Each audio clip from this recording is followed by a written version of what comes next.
7 y leamos los próximos versículos. Empecemos en el 7. Hijitos, nadie os engañe. El que hace justicia es justo, como Él es justo. El que practica el pecado es del diablo, porque el diablo peca desde el principio. Para esto apareció el Hijo de Dios, para deshacer las obras del diablo. Todo aquel que es nacido de Dios no practica el pecado, porque la simiente de Dios permanece en él y no puede pecar porque es nacido de Dios. En esto se manifiestan los hijos de Dios y los hijos del diablo. Todo aquel que no hace justicia y que no ama a su hermano no es de Dios. Padre, venimos ante ti en el nombre de tu Hijo Jesús. Señor, pedimos tu ayuda en esta noche. Mientras nosotros presentamos la palabra de Dios, enseñamos. Pedimos, Señor, que no digamos nada ni hagamos nada que no te traiga honra y honor al Señor Jesucristo. Ayúdanos que lo que presentemos en esta noche, que sea una luz al pueblo, que aprendan, que lleven fruto, y te damos toda la alabanza y gloria en el nombre de Jesús. Y todos dicen amén. Y si ustedes notan en este tercer capítulo de Juan, Juan está tratando con el pecado bastante. De hecho, toda la epístola de Primera de Juan trata con el problema del pecado. Y yo debí de haberlo dicho anteriormente en la enseñanza, pero lo detuve hasta este versículo acá. Lo que Juan verdaderamente está tratando es, era una enseñanza común de su tiempo entre los gnósticos, era el pecado del antinomismo. Y la enseñanza es que dice que porque estamos bajo la gracia, el pecado no importa. Que usted puede pecar todo lo que quiera y que no importa porque la gracia lo cubre todo. Y algunos de los gnósticos enseñaban de que sí, usted peca, el cuerpo, la carne peca, pero que eso no importa en el alma porque el cuerpo y el alma y el espíritu no están conectados. Pero todo eso es falso. El pecado es pecado. Y la palabra verdaderamente significa en contra de la ley, o sea que con falta de ley. El Señor está de acuerdo conmigo.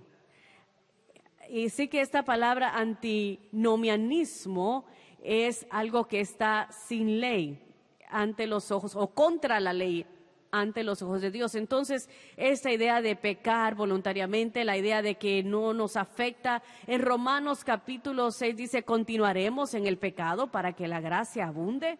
De ninguna manera. Como nosotros que estamos muertos al pecado, viviremos más en él. El punto final es como hijo de Dios no somos pecadores.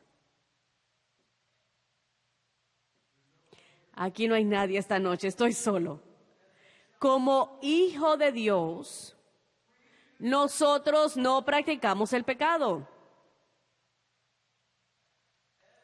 Como hijos de Dios, nosotros no practicamos el pecado.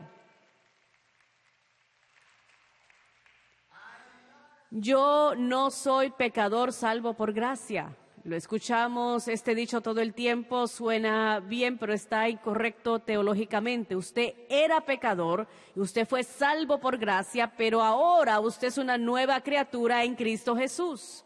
Las cosas viejas pasaron, he aquí todas las cosas son hechas nuevas. Sé que nosotros hablamos de esto, yo soy un pecador salvo por gracia, suena algo bueno, pero no es cierto. Nosotros no somos pecadores. Y si usted es un pecador, usted entonces no es salvo. No se necesita ser un científico para entenderlo. Esta idea de que usted puede pecar como usted quiera, eso es una mentira del diablo. Y es uno de los horrores de la enseñanza demoníaca de la seguridad eterna.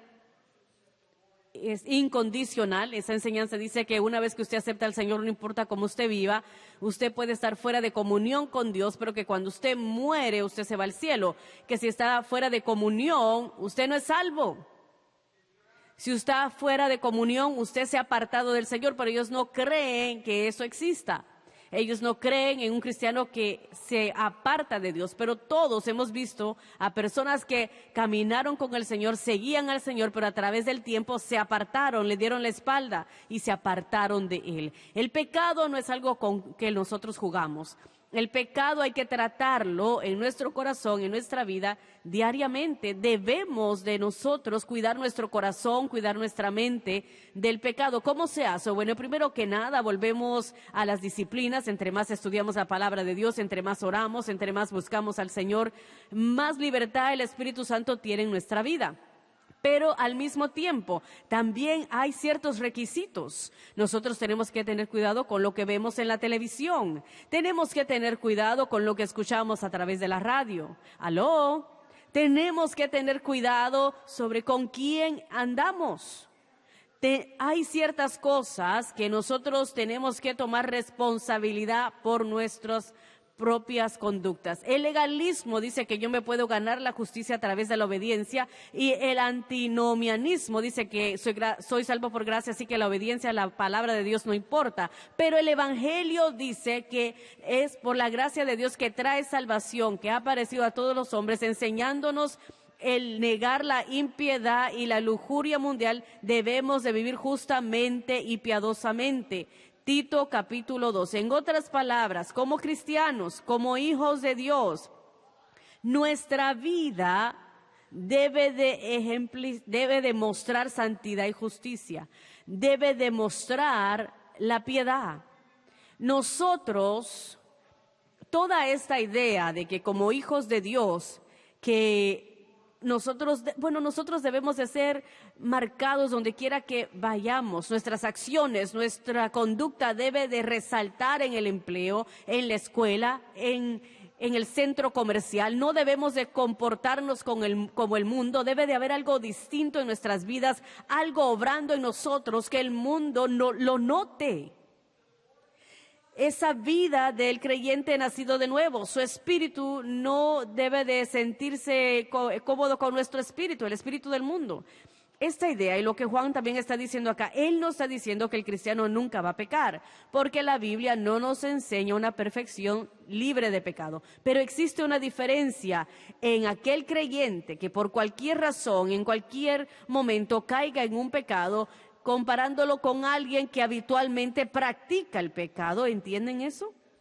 Como hijos de Dios, usted le va a fallar al Señor, yo le voy a fallar al Señor. Como hijo de Dios, usted va a tener que pedirle perdón a Dios. Yo he tenido que pedirle perdón al Señor, algunos de nosotros más que otros, pero está bien. Así que tenemos que tratar con eso, tenemos que encargarnos de eso. Así que no estamos hablando de una perfección sin pecado. Juan no está enfatizando eso acá porque es imposible. En el único momento que andaremos con esa perfección sin pecado es cuando la mortalidad se vista de la inmortalidad y andemos en un cuerpo glorificado. Entonces, cuando dice que el que hace justicia es justo, en otras palabras, el fruto, si usted es salvo, si usted es hijo de Dios, usted va a hacer las cosas que son justas. Eso no quiere decir que nos despertamos todas las mañanas y uno dice voy a escribir una lista para ser justo. No, si usted es hijo de Dios, el Espíritu Santo vive y obra dentro de usted, y no es que usted tiene que andar buscando hacer las cosas, el Espíritu en usted, eso es lo que usted hace. Un cristiano sencillamente actúa como un cristiano. Y él dice, el que comete pecado es del diablo. Versículo 8. Porque el diablo peca desde el principio, para esto apareció el Hijo de Dios, para deshacer las obras del diablo. La idea es sencilla. Aquel que practica la justicia es de Dios, aquel que practica el pecado es del diablo. Así de sencillo. Dice, todo aquel, para esto fue manifestado, en esto se manifiestan los hijos de Dios. Eso nos lleva a la encarnación. Dios vino a este mundo por un propósito, y era para tratar con el pecado. El hombre nació en pecado, y sé que lo decimos todo el tiempo, tal vez usted se cansa de escuchar esta explicación, pero lo hacemos por causa de la televisión, porque cada persona, por causa de la caída, por causa de las acciones de Adán en el principio, toda persona desde ese momento hasta que venga el fin, ha nacido en pecado. Nacemos bajo la maldición del pecado, nacemos para ser controlados y gobernados por los poderes de las tinieblas. La educación no puede romper ese agarre del pecado, el dinero tampoco. Y recuerdo ¿qué año fue? 84, 85 tal vez, papá recibió una invitación de la Universidad de Yale para que fuese a dar un discurso para futuros abogados, de Estados Unidos. Estos estudiantes estaban estudiando Derecho. Yo no sé por qué le pidieron a papá que fuese, pero él aceptó la invitación. Entonces volamos a New Haven, mamá, yo, papá, y creo que habían otras personas con nosotros. Y, nosotros no sabíamos qué esperar, así que entramos a la Universidad de Yale, el área donde nos iban a tener. Pensábamos que solamente iba a ser un pequeño grupo de jóvenes estudiantes de Derecho, pero no, estaba lleno, no había más cupo en ese lugar. Y la Universidad Yale, Harvard, son de las dos universidades más prestigiosas de Estados Unidos. Usted no puede ser pobre y asistir a la Universidad de Yale. Estos son los hijos y las hijas de los ricos. Y uno está allí en esa universidad y estos son los futuros jueces, futuros abogados, futuros políticos, futuros titanes de los negocios. Usted podía ver el dinero en ellos. Y papá comenzó a hablar y era tan hermoso, la presencia del Señor vino y llegó a ese lugar. Y él empezó a hablar y él empezó a tratar con los problemas del corazón. Le habían dado un tema que él debía de haber tratado, empezó con eso y después papá lo hizo a un lado después de unos minutos ese tema y fue a los asuntos importantes que es el corazón del hombre. Y yo vi, mientras yo estaba parado observando, yo vi a estudiantes con lágrimas en sus mejillas. Papá terminó y él dijo, quiero orar por ustedes, hizo una oración y se terminó y tratamos de salir y estudiante tras estudiante empezó a acercarse a papá y yo escuchaba la conversación, hermano Swagger, y no son cristianos, verdaderamente no lo eran, pero decía, tengo un amigo que está atado por las drogas acá en la universidad y creo que a veces el amigo eran ellos mismos. Atado por las drogas y si él o ella no puede dejar esas drogas se van a morir. Y yo no podía escuchar la desesperanza. Ore por favor. Y papá tomaba sus manos, oraba por ellos. La educación, ellos tenían la mejor educación del mundo, pero eso no puede detener las drogas, no puede detener el alcohol. Así que Cristo vino a este mundo, no para hacer milagros tan grande como eso era. No minimizamos los milagros del Señor. Son maravillosos, los milagros prueban su deidad. Pero Él vino porque había pecado. Él vino porque el hombre no podía salvarse a sí mismo. Él vino y entregó su vida con ese propósito. Por este propósito, el Hijo de Dios fue manifestado. Él vino por una sola razón, para morir en la cruz del Calvario, para expiar los pecados, para que usted y yo y todo aquel que quiera pueda venir a la cruz y recibir perdón de sus pecados. Y no solamente recibir el perdón, sino que la obra del pecado y la atadura del pecado sea rota por el poder de Dios. ¡Aleluya! El Señor Jesucristo no opera en clínicas de rehabilitación de 6 semanas, porque al que el Hijo libertare, este es verdaderamente libre. Él vino para destruir, y déjeme decirle algo, en la cruz del Calvario Él destruyó los poderes de las tinieblas. Tenemos una salvación perfecta, porque hubo un sacrificio perfecto. Él dijo acá que aquel que comete pecado o practica pecado es del diablo, que aquel que nace de Dios verdaderamente no vive una vida de practicar pecado.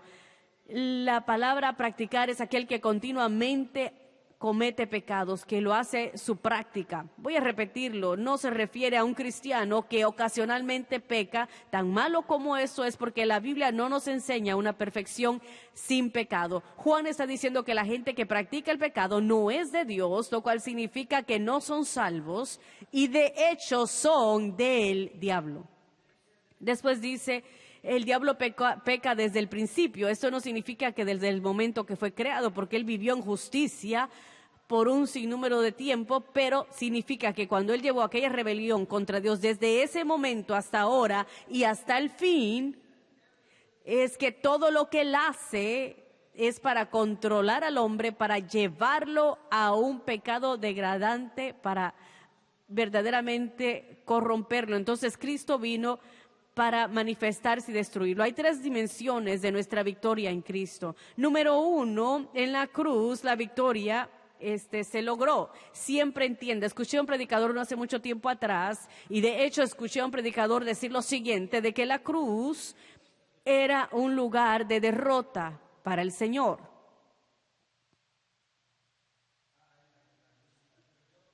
Yo verdaderamente dije, ¿qué? Él tiene que estar en drogas o algo así. Tal vez fue el doctor y está bajo la influencia de un medicamento o algo así. No, la cruz fue el lugar de derrota para Satanás, no para Dios.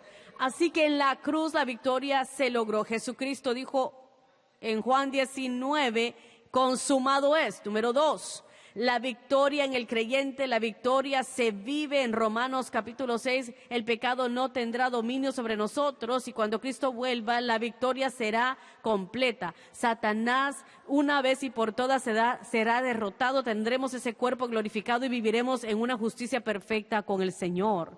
Entonces, Él murió por una sola razón, para expiar por el pecado del hombre y romper el yugo del pecado. Él dice en esto, los hijos de Dios se manifiestan y los hijos del diablo. Todo aquel que es nacido de Dios, todo aquel que en esto se manifiestan los hijos de Dios y los hijos del diablo. Todo aquel que no hace justicia y que no ama a su hermano no es de Dios. Y si usted nota, él se está repitiendo constantemente. La razón por la que él hace esto, voy a ser muy claro. Nosotros somos un poco tontos. Lo somos. A nosotros se nos tiene que repetir las cosas una y otra vez. ¿Por qué piensa usted que nosotros somos el cuerpo de Cristo, que se nos compara en la Biblia a las ovejas? Yo no conozco mucho acerca de las ovejas, no me interesan las ovejas, no quiero ver ovejas. Me voy a comer un cordero, pero no quiero, fuera de eso no quiero saber más nada. Pero al leer acerca de las ovejas, yo tengo un libro en mi librería del Salmo 23 y el hombre era pastor de ovejas y hasta este punto él dijo, las ovejas son los animales más tontos del reino animal.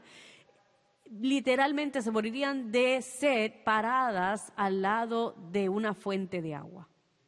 Literalmente se morirían de sed. Hay que hacerlas beber, hay que llevarlas y mostrarles dónde está el agua. Y así somos nosotros. Entonces el Espíritu Santo a través de Juan constantemente se está repitiendo en esto que no es de Dios, es del diablo. El que practica el pecado es un pecador. El que practica la justicia es justo, porque eso prueba que son hijos de Dios. Y después, cuando dijo esta declaración, que en esto se manifiestan los hijos de Dios y los hijos del diablo, está comparándolos. Entienda algo. Hay 2 clases de familias en la tierra: la familia de Dios y la familia de Satanás.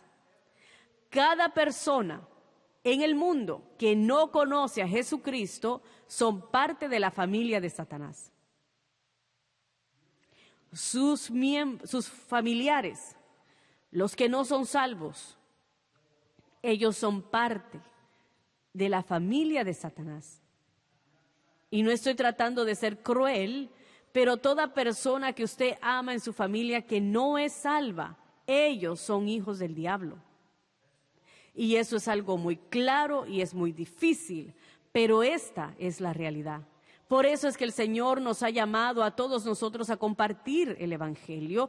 Por eso es que nos ha llamado a ir a proclamar las buenas nuevas de Jesucristo. Por eso es que Él nos está diciendo y Él levantó a SBN. Por eso es que ha levantado a toda iglesia llamada por Dios, sin importar el nombre que tengan en la puerta, para tratar de predicar justicia y santidad. Nosotros hemos sido levantados por una razón, y es porque la gente se está yendo al infierno.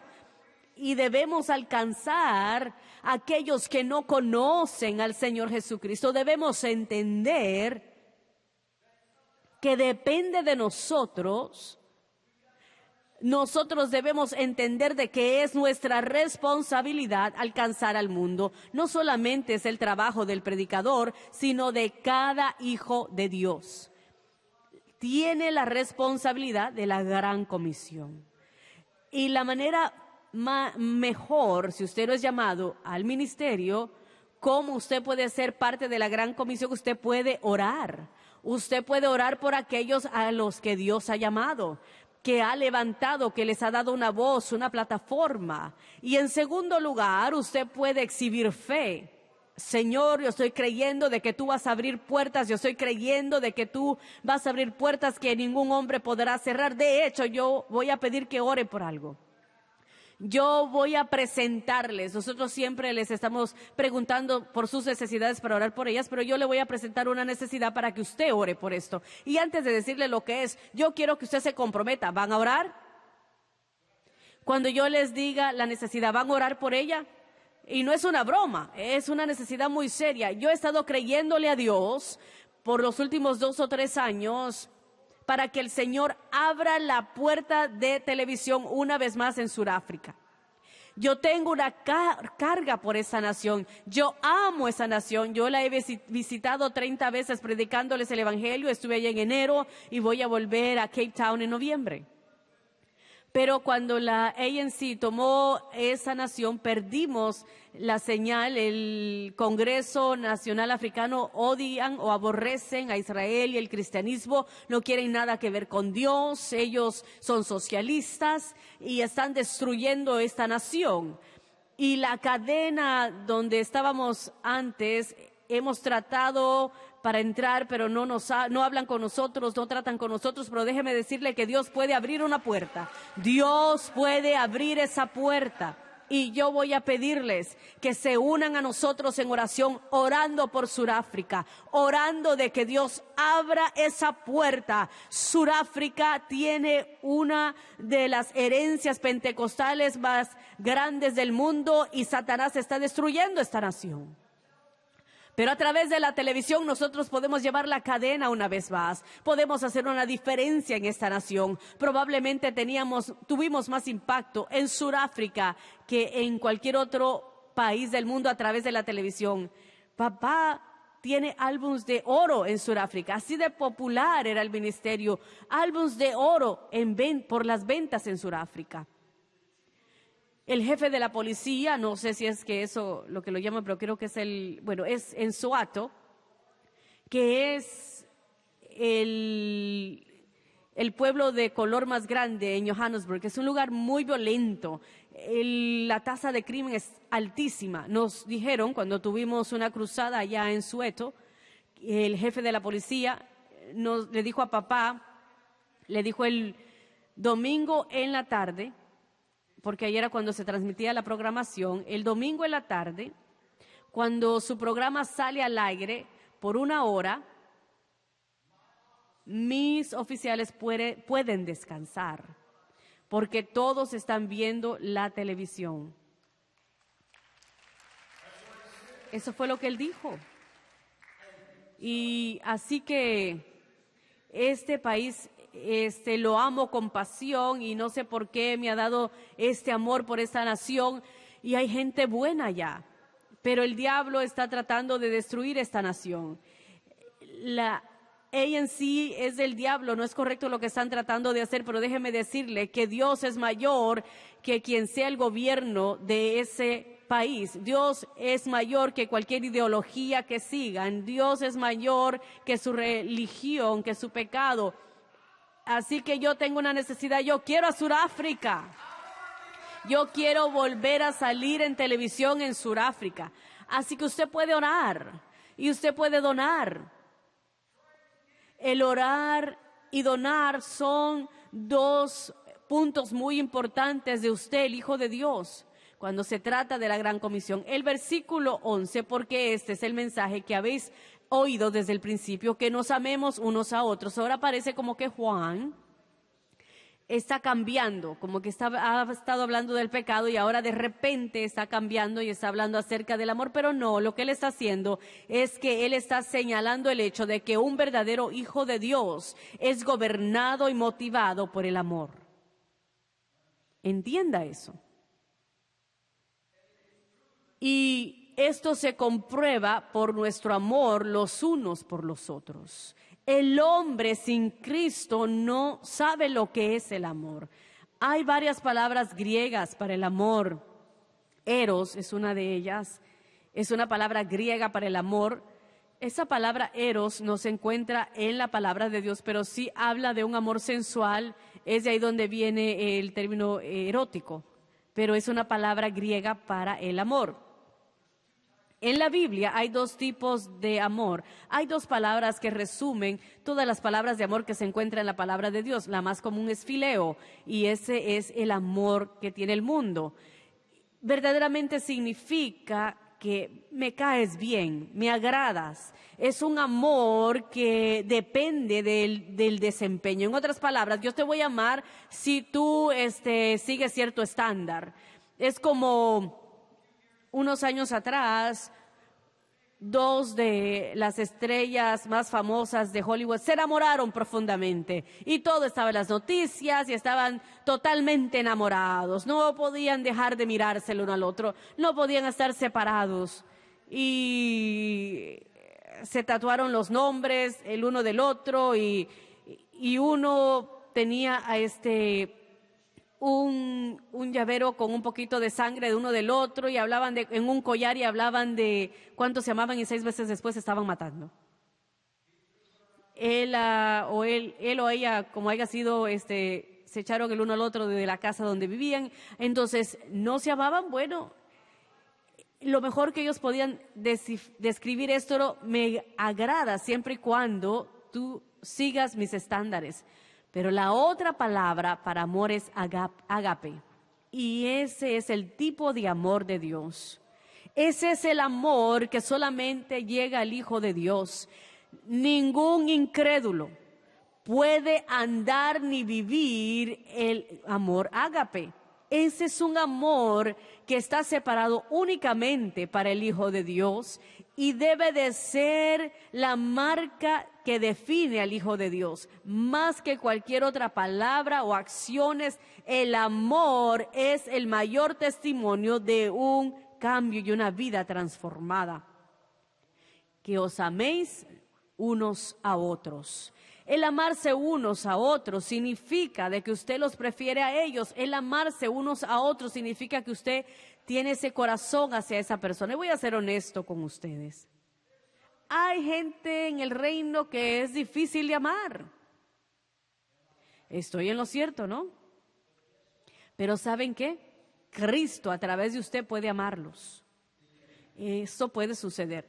Él dijo en el versículo 12, no como Caín, que era del maligno y mató a su hermano. ¿Y por qué causa le mató? Porque sus obras eran malas y las de su hermano justas.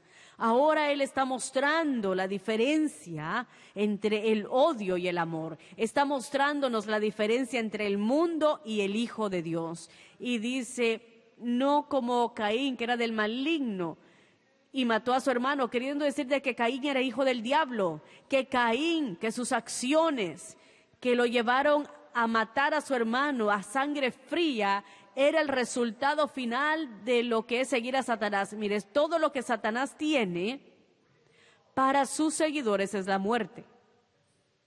Esto es todo. Todo lo que Satanás tiene es la muerte. Voy a leerle algo que es muy interesante. Cuando está hablando acerca de Caín, cuando él mató a su hermano Abel, escuche eso, la palabra mató en el griego es spasa, que significa el matar, el asesinar al cortarle el cuello. Se usaba en el griego clásico cuando se le cortaba el cuello a los animales para sacrificarlos, y también cuando se usaba ese cuchillo o una navaja para cortarlos. La palabra que significa para matar es espanesco. Sin embargo, el Espíritu Santo, a través del escritor, usa una palabra especializada para describir la muerte de Abel a manos de Caín. En otras palabras, le cortó el cuello o degolló a su hermano. Su hermano era malvado y Abel era justo. No voy a seguir con este tercer capítulo ya que era muy largo, o es muy largo, pero voy a resumir unos versículos y después empezamos con el versículo 4. Sabemos que hemos pasado, y nosotros sabemos que hemos pasado de muerte a vida en que amamos a los hermanos. El que no ama a su hermano permanece en muerte. El amor es la señal del Hijo de Dios. El Hijo de Dios, si usted verdaderamente es salvo, usted debe de andar en amor. Usted debe de amar a los hermanos, debe de amar a sus hermanos y hermanas. Muéstreme una persona que dice ser cristiana y no muestran amor, yo voy a dudar esa salvación. Porque como hijo de Dios, porque Él nos amó primero, y ahora nosotros somos los que recibimos ese amor, ¿cómo nosotros podemos negarle amor a otros? Porque de tal manera amó Dios al mundo. Y después Él dice, pero el que aborrece a su hermano es un asesino. Y usted sabe que ningún asesino tiene vida eterna en él. Escuche esto. El nuevo pacto demanda más que el antiguo pacto. Estaban perdidos en el antiguo pacto en cuanto a la muerte, en cuanto al homicidio. Si usted mataba a alguien, usted moría. Pero Jesús, bajo el nuevo pacto, dijo: un momento, no solamente el homicidio está mal, pero si usted aborrece a alguien, usted los ha matado. ¡Qué gran declaración! ¿Entiende usted de que posiblemente en toda iglesia en Estados Unidos hay personas que están sentadas en esas bancas que son asesinos? Eso es un hecho. Tienen algo en su corazón contra otro creyente. No soportan a esa persona. El aborrecer a esa persona es igual a ser un asesino. Y le voy a ayudar con esto esta noche para cerrar. Cuando usted tiene esa amargura y aún contra alguien que le ha hecho daño, ese resentimiento, aún con alguien que le ha hecho daño, entienda esto: usted no tiene otra opción sino de perdonar. No, eso no es, hay que debatirlo, usted no necesita hablarlo, usted tiene que perdonar, no tiene opción, sin importar lo que le han hecho, quien haya sido que se lo haya hecho. La actitud del Hijo de Dios es perdonar. Ahora déjame ayudarle con esto. El perdón no significa comunión. El perdón no significa una relación. Existen aquellas personas que usted puede perdonar, pero aún van a seguir actuando tan mal. Usted no tiene que seguir en comunión con esa persona, no tiene que tener una relación con ellos. Si ellos no se han arrepentido, usted pónganlos en las manos de Dios. Pero este es el poder del perdón. Cuando existe falta de perdón en su corazón, usted tiene entonces homicidio en su corazón en contra de alguien que le hizo daño. Sea que usted lo entienda o no, esa persona es dueño suyo. Esa persona está viviendo en su cabeza y en su corazón 24 horas al día, 7 días a la semana. Pero la idea va mucho más allá. La idea es, espiritualmente hablando, que aquella persona se ha convertido señor y amo de usted. Porque usted está siendo consumido por ellos. Y el perdón no tiene nada que ver con esa persona. El perdón es para usted. Es para usted. Y hay cristianos que me han dicho: yo no puedo perdonarlos por lo que me hicieron. ¿Cómo no puede perdonarlos? Dios le ha perdonado a usted. Y si Dios le ha perdonado a usted, ¿quién es usted para tener esa falta de perdón en contra de otra persona? Usted debe entender esto. Pero una vez más, el perdón no significa comunión, no significa relación. Pero como hijo de Dios, nosotros aún tenemos que amar a los que son difíciles de amar en la casa de Dios. Hay gente en el reino de Dios que me caen mal. Hay personas en el reino que yo no quiero estar cerca de ellos. Pero ellos son parte de la casa de fe y hay que amarlos. Y no es difícil amar. Yo hice una broma. No es difícil amar si usted permite que el Señor les ame a través de usted. Lo que usted no puede hacer, el Señor puede hacerlo a través de usted. Versículo 16, en esto hemos conocido el amor en que Él puso su vida por nosotros. También nosotros debemos poner nuestras vidas por los hermanos. ¡Wow! ¡Qué declaración! Ahora bien, el hecho es que muy rara vez en la historia Dios le pide a sus hijos que entreguen su vida por otro hijo de Dios, pero sí debe de haber el deseo o la voluntad de hacerlo. Eso es lo que nos separa del mundo. Pero el que tiene bienes de este mundo y ve a su hermano tener necesidad y cierra contra él su corazón, ¿cómo mora el amor de Dios en él? Versículo 18, hijitos míos, no amemos de palabra ni de lengua, sino de hecho y en verdad. Quiero traer un punto acá que es muy importante. Note la terminología, el que ve a su hermano o ama a los hermanos. Esto no es el lenguaje que usamos para la gente del mundo. El que no es salvo no es mi hermano, no es mi hermana. ¿Entienden esto? Nuestro hermano y nuestra hermana son aquellos que han sido lavados por la sangre del Cordero.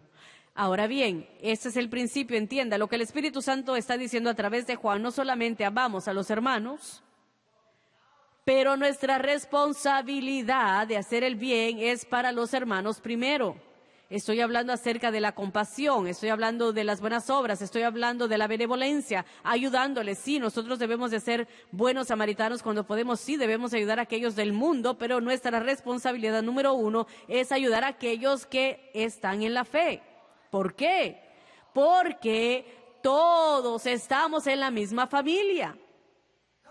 Vamos, iglesia, todos estamos en la misma familia. Estábamos tratando con esto en el programa de hoy, en el programa de mamá, esta mañana, y recibimos un correo electrónico, a alguien no le gustó lo que estábamos diciendo y nos dijeron, oh, ustedes no están siendo buenos samaritanos, están haciendo esto y lo otro. No, eso no tiene nada que ver con eso. No, nosotros somos buenos samaritanos. Si yo puedo ayudar a alguien que está en necesidad, sean salvos o no, yo lo haré. Pero la idea es esta. Si yo veo a dos personas que están en necesidad y una es salva y una no es salva, mi primera prioridad debe de ser ayudar al miembro de la familia. Mi primera prioridad como pastor es ayudarle a usted cuando usted tiene necesidad más que al mundo.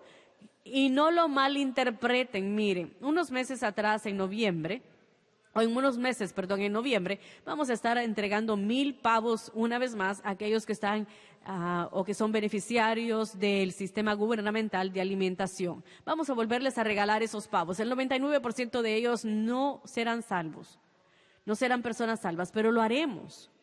En diciembre voy a compartir más sobre este proyecto, pero lo voy a mencionar cuando se siga acercando la fecha. Vamos a tener una gran campaña de regalarle regalos a aquellos que no pueden. Vamos a hacer cosas buenas y eso es bueno, eso está bien. Pero mi primera responsabilidad es encargarme de la familia de Dios, porque ellos son familia. ¿Me entienden? ¿Están entendiendo lo que estoy diciendo?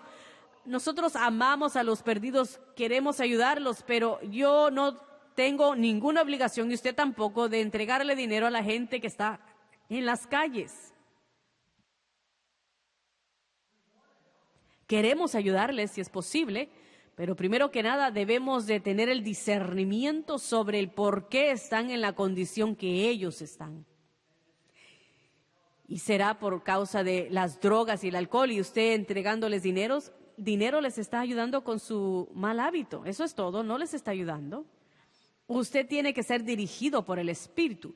Queremos mostrar esa amabilidad y esas cosas buenas, pero voy a decirle lo primero, nuestra primera responsabilidad es para el cuerpo de Cristo.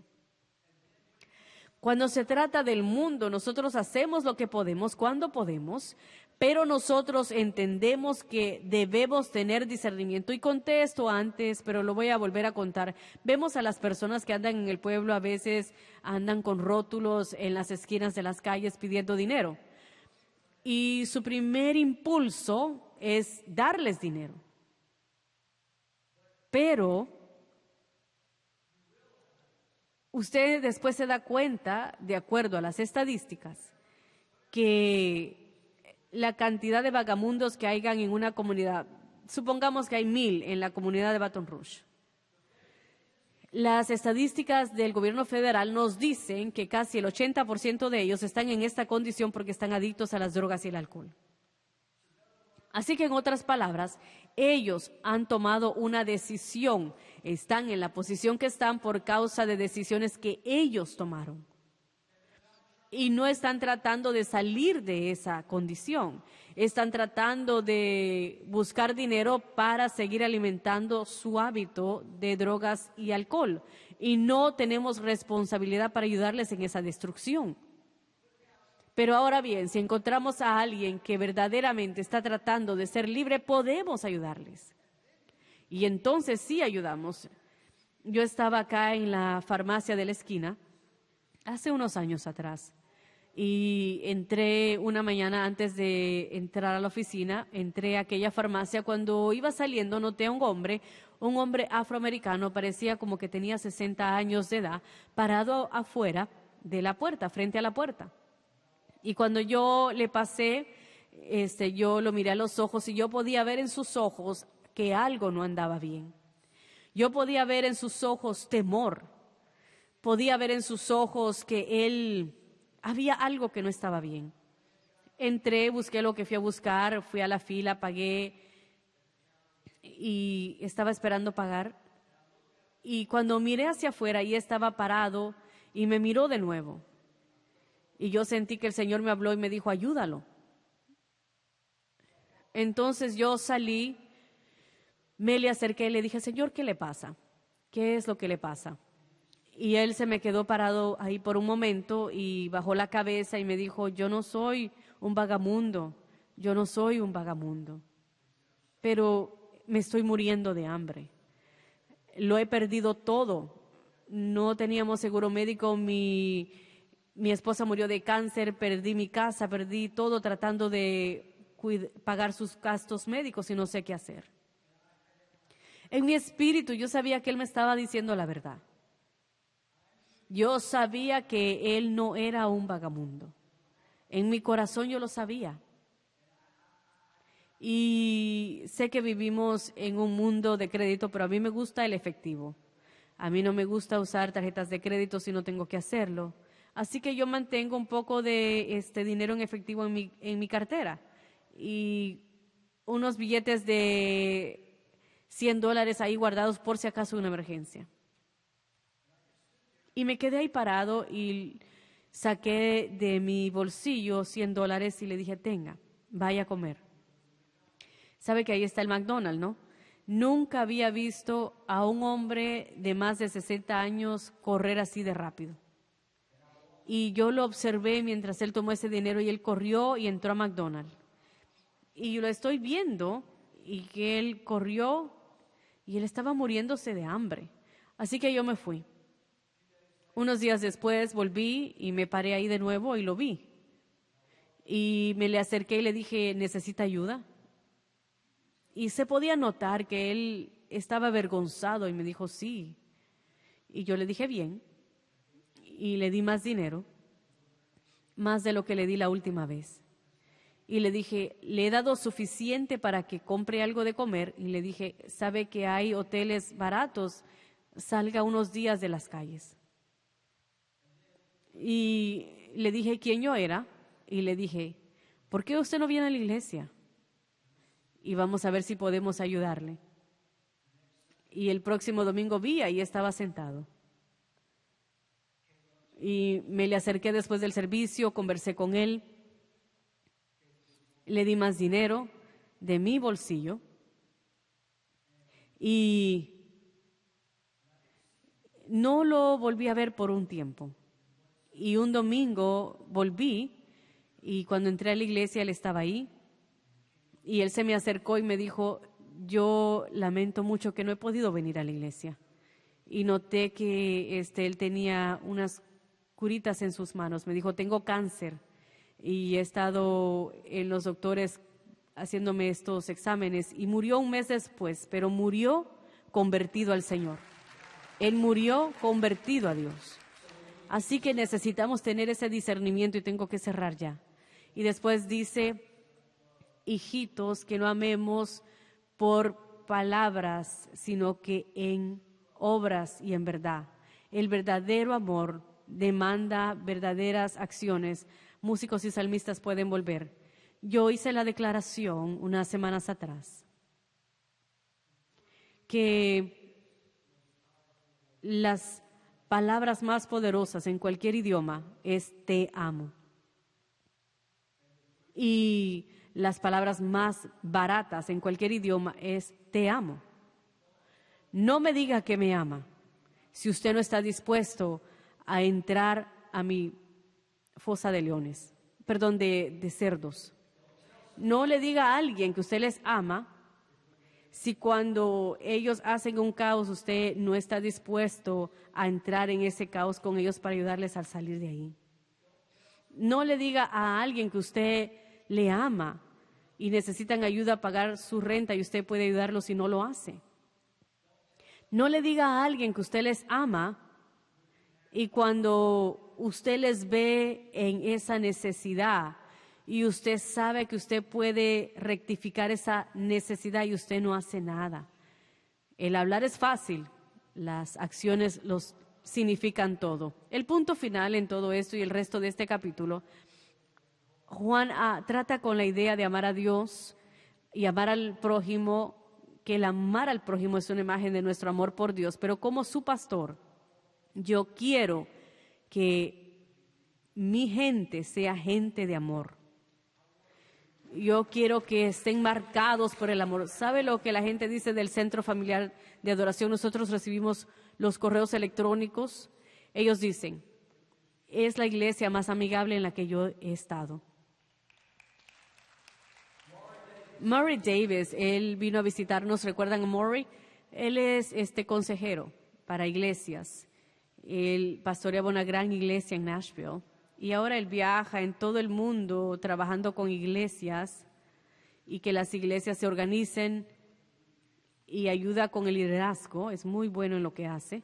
Y estábamos teniendo una reunión después de que él estuvo acá en la junta directiva y él dijo, quisiera decirles algo.